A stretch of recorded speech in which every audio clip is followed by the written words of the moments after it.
All right, who believes that? Is that the ultimate absolute truth? There is only love? All right, then that's the good news, and that's the news that I'm listening to.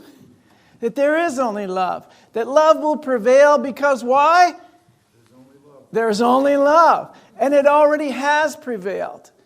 We never really left heaven. And this is the thing that we remember in our awakening.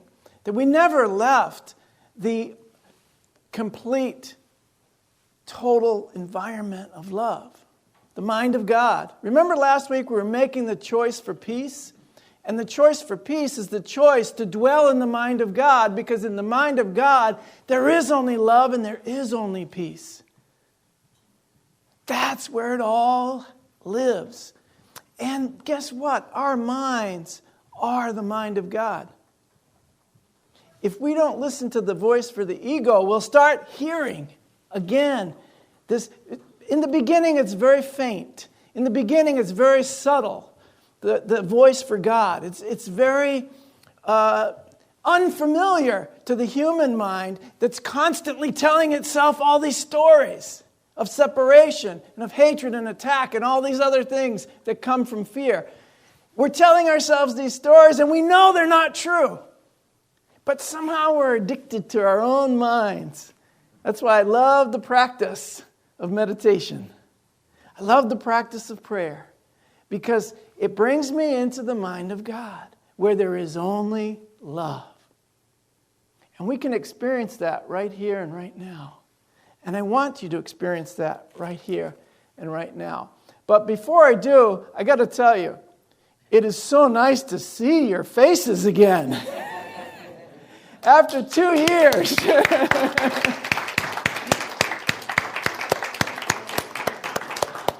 And I got very uncomfortable walking into a bank wearing a mask. So that's kind of nice too.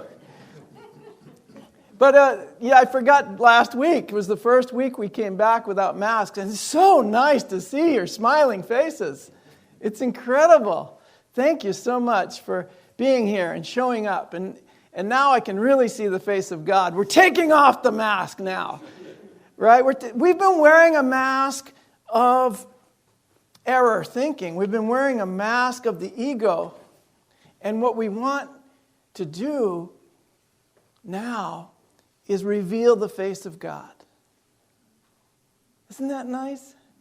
Somebody taught me this week. My practice has been seeing everyone through the eyes of God. That stuck with me, my friend.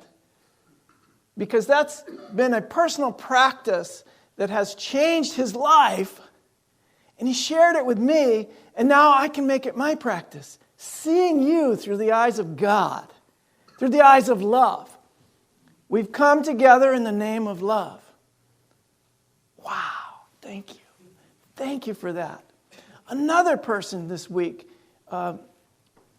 told me she has a forgiveness practice, and now I'm telling on her a little bit. She makes a list of all the people that she needs to forgive. And she thinks about the story that she's been telling about those people. And she changes it. She says, that story is over. There's a new story now. I am loving you. And guess what? It's the same thing. Seeing them through the eyes of God or through the eyes of love. Real forgiveness is not just, I'm going to try to forget that ever happened. You know, or you hurt me, but I'm the better person, so I forgive you. It's not like that. It's actively seeing through the eyes of love, through the eyes of God. So we've kept our focus for 2 years, to see through the eyes of God. Even though I couldn't see your smiles, I could still see your eyes when you were wearing a mask. And I think it was Michael that said in one of our board meetings, he said, well, the positive thing about wearing a mask is I get to look into people's eyes now and pay attention to what they're telling me with their eyes. Isn't that incredible? So even though there were masks being worn, he was paying attention to your face more closely than before. Wow, what a way to turn around a challenging situation to something positive. And so we're always given these opportunities, these creative opportunities to express our true nature.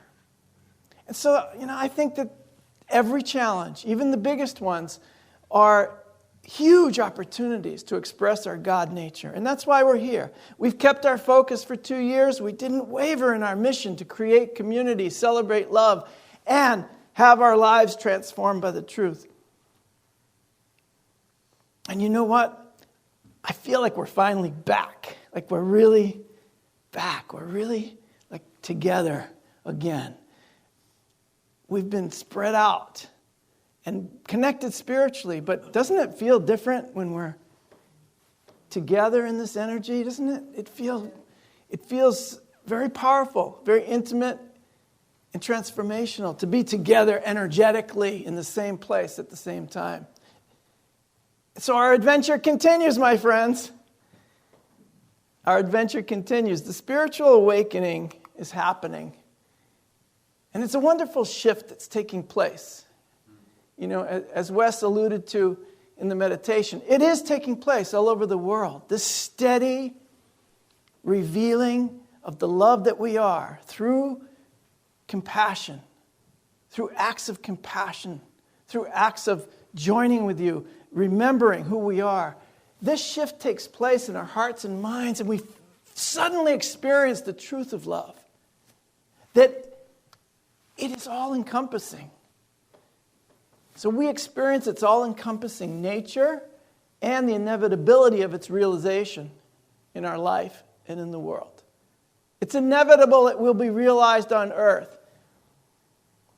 I was told when I was a child, there's wars, there'll always be wars, there's violence. I never believed that. From the time I was a little kid, I knew love was the only inevitability for humankind. The recognition of our oneness was the only inevitability for me. Because I felt it. I experienced it. And it became my world personally. Guess what? All of a sudden, I find myself around a lot of people, a whole bunch of people who are teaching only love. I was reading chapter 6 this week in the Course in Miracles. It says the message of the crucifixion was very clear. Oh, everybody's going, crucifixion, don't talk about that. No, the message of the crucifixion is teach only love, because that's what you are. And you will be called to teach only love in less severe circumstances, less intense conflicts perhaps. But it's still the message. You are love, so teach only love.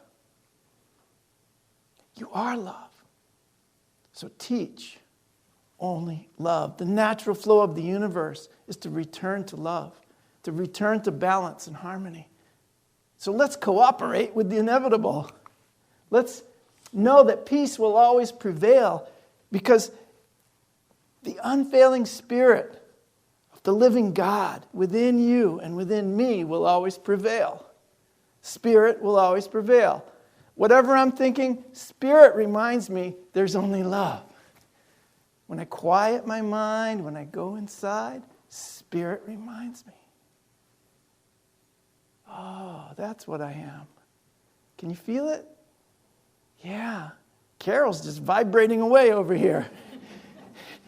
You know why? It was her birthday yesterday.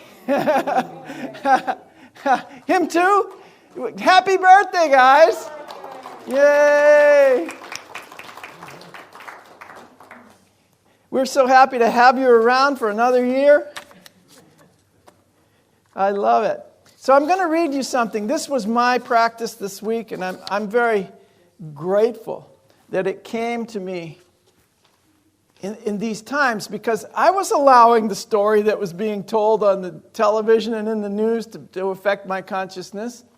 I absolutely had my mind focused on the problem. I knew the solution was there, and I could say it with my words. I could express it intellectually, that love and peace is the answer. But somewhere in me, it wasn't extending. It wasn't far. What was extending was the fear. And I ran into now all of a sudden I'm running into everybody who says, I'm afraid. I'm fearful of what's happening. Wow, how did that change? Just yesterday, everybody was saying there's only love. Focus of your mind. It affects your emotions. So my focus this week was amazing because it came from this guy, Ernest Holmes. You know Ernest Holmes? Yeah, founder of, we call it now Centers for Spiritual Living, the science of mind.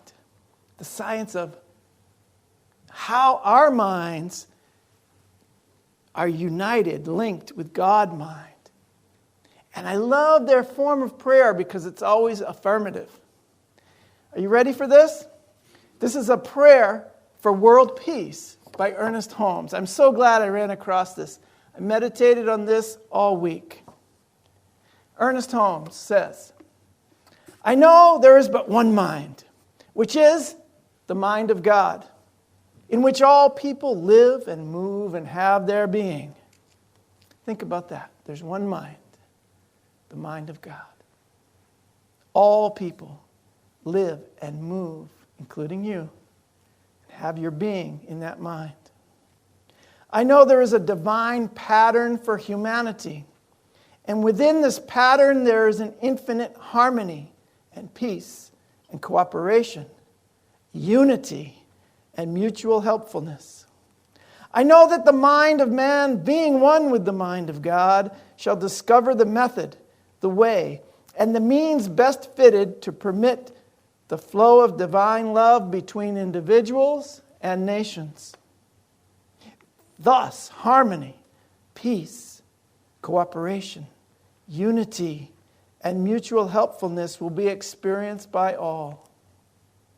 I know there shall be a free interchange of ideas, of cultures, of spiritual concepts, of ethics, of educational systems, and of scientific discoveries, for all good belongs to all alike. I know that because divine mind has created us all, we are bound together in one infinite and perfect unity.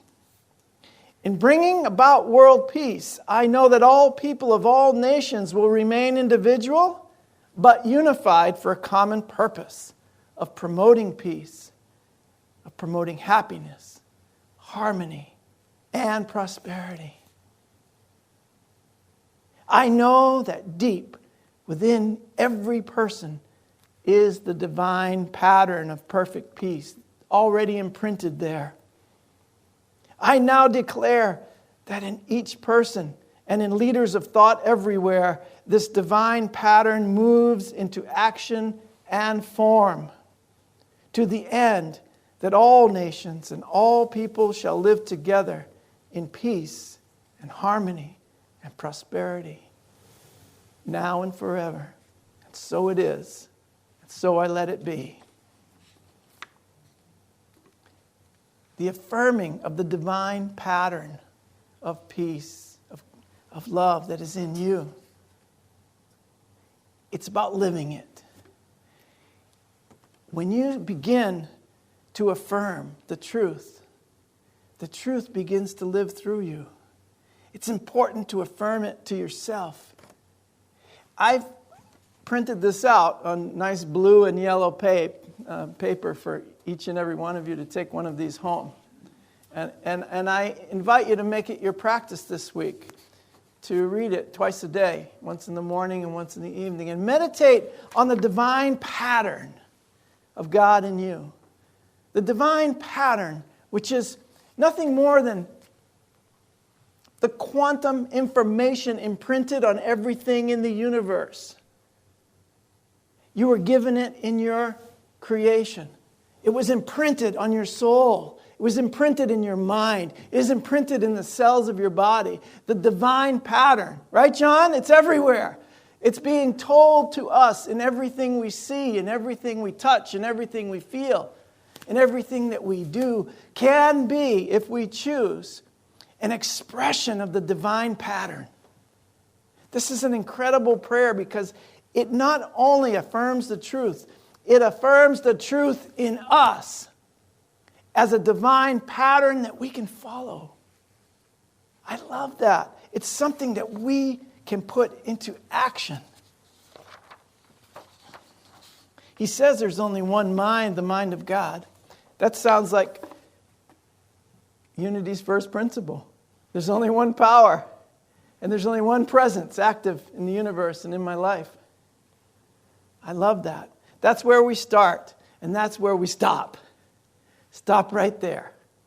There's one power. When I start to give my power away to something else, what am I doing? I'm saying there's not one power. There's two powers. And I'm going to have to take this power and fight with that power.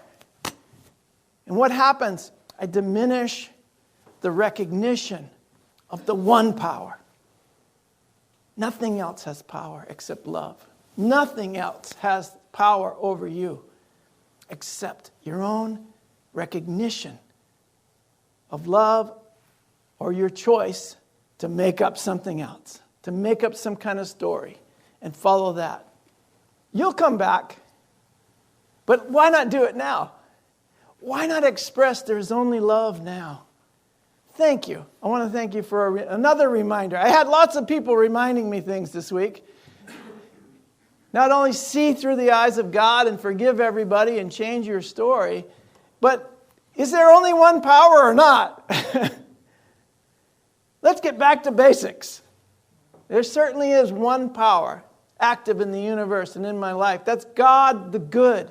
God is love and only love. We say it every week. But how has it become something that we just say out of habit? Or is it something we truly, truly believe? Because if God is love and only love, therefore so am I. And so nothing else that I tell myself and no other story that I want to project onto the world is going to have any truth except that one truth, that I am love and only love. And that's how I teach my brothers and sisters that you are love and only love. And you can live through love if you choose. See, that's the rub, and that's why I had to do the message first, that peace is a choice. Yes, it's really the truth of the universe. It is the absolute truth that there is only peace. But my relative experience says there are two things. So I must bring the absolute to bear on the relative. I have to do that in my own mind for me. Because I'm the one who was seeing through the eyes of duality and not the eyes of God. So I need to do this for myself. I'm just suggesting that perhaps you would like to try it too. Because I know it works. And this is something that we can do. This is something that we can practice every day. And we can see that the evolution of our recognition of love is increasing in the world. I saw it all week. Thank you, Wes. I've been seeing it. And I am going to focus on that. I love how Ernest Holmes applies the truth to the seeming separation of the individual experience. Even when this experience, he says, we have a divine pattern that we can follow. So the pattern of the absolute is showing up even in my experience of separation or even in my experience of the relative realm. The pattern is there. I love it. I'm not going to go off on this, but the pattern of the physical universe is also already unfolding according to the pattern of God. If you follow this Italian mathematician, Fibonacci, you know the Fibonacci theory? Everything's a fractal that's a spiral. Like if you walk down the beach and you pick up a shell and you see, we call it the caracol, right? That's the, what's the shell that you pick up? The conch shell, yeah. And it's a spiral. And then you start seeing it everywhere. You see it in flowers, and you see it in the sand, and you see it in the waves, and you see it in the sky, and you see it in the fingerprints on your fingers, and you see this pattern everywhere. Once you're awakened to the pattern, you start to see it all over the place. This is just the reflection of God pattern in the physical world. I saw it in a little bug that I picked off the rug yesterday. It's like, wow. This got the pattern of the universe in it. Oh my God, I can't kill you. I'll throw you out the door. Take your pattern outside. But that pattern is everywhere, and that's the pattern of God being seen in the universe. And it's inevitable. The pattern of infinite love, of peace, of harmony, of cooperation. And how many times did Ernest Holmes say in that prayer the word unity? How many times did he say that? Unity is more than a name for our spiritual movement. It's the actual universal pattern of God mind made manifest in us, through us, and finally as us. Unity is the natural way of the universe. Everything working together as one. It's one living organism, this universe. This earth is one living organism. Human beings are part of a living organism, of one living organism called God. God made manifest through us, by us, and as us. That's unity. That's unity. That's who we are. It's more than a spiritual movement, but our spiritual movement is the representation of it. We always say that God lives in you, and so you are the evidence of God here. You have to be the evidence of God here. Otherwise, we're going to tell some other kind of story of some evidence of something else, and that could not be true. So don't be daunted by the enormity of the world's grief. Paul, I gave you that to take home for a reason. Because they do a lot of work in the world, these guys. They do a lot of work bringing peace to the world. And sometimes it's a daunting task. I understand. Your hearts are so huge and so full of love. But I don't want you to be daunted by the enormity of the world's grief. I want you to do justly now, today. Love mercy today. Find the mercy in the situation and love it. Walk humbly, because we're not really doing anything that's not already here. Peace is not only inevitable, it's already here. So we're not really doing anything except getting ourselves aligned again with God mind. That's what we're doing. We're just aligning ourselves. Don't worry how others will be aligned. Align yourself. Walk humbly yourself. Because you're not obligated to complete this work. And neither are you free to abandon it. Because it's what makes you happy. It's what gives you joy. It's what gives you purpose. You will see evidence if you look for it. But the completion of this work is up to the Spirit. The completion is not up to us. Not up to you individually. Because in fact, you want me to tell you the truth, guys? I'm going to tell you the truth. It's already done. It's already completed. We're just catching up in time, in our time mind, to that place where there is only love. So don't worry about it being completed in form. We can affirm it, as Ernest Holmes does, that it is completed in form. It is completed already. But don't abandon the work because you say, it's all done, it's complete, I can give up now. I'm going to go home and sleep. Where are the cookies? No, that's not it. You can't abandon the work because you're not going to be happy. It's what gives you joy in life and gives you purpose. Mahatma Gandhi said, when he despaired, he remembered that all through history, the way of love and truth has always won. The way of truth and love always wins. When you despair, think of Mahatma Gandhi.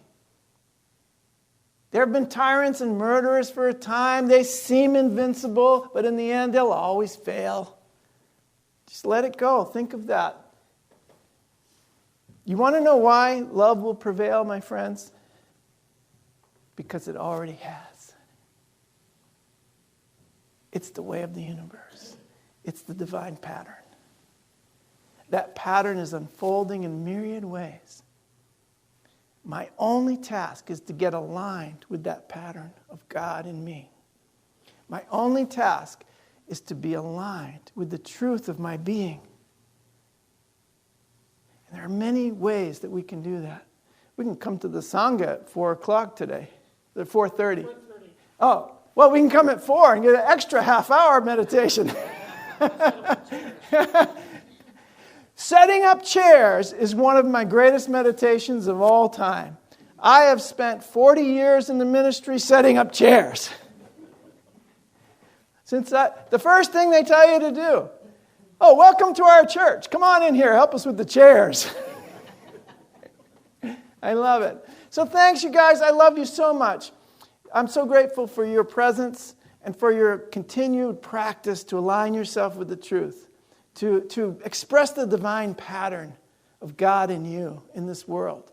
Because everyone will see that pattern and start to notice it. And remember, when you start to notice it in one thing, it starts showing up everywhere.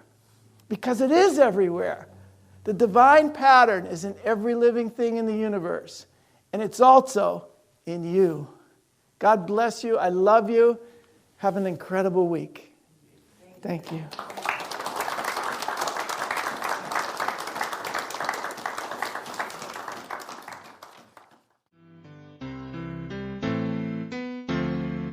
You have been watching the message from our Sunday celebration service here at Unity on Cape Cod, providing a positive path for spiritual living. Please join us every Sunday morning at 10 a.m. at 147 Walton Ave, Hyannis, Mass., and visit us online at unityoncapecod.org. This video was made possible in part through a grant from Unity Worldwide Ministries and the Templeton Foundation.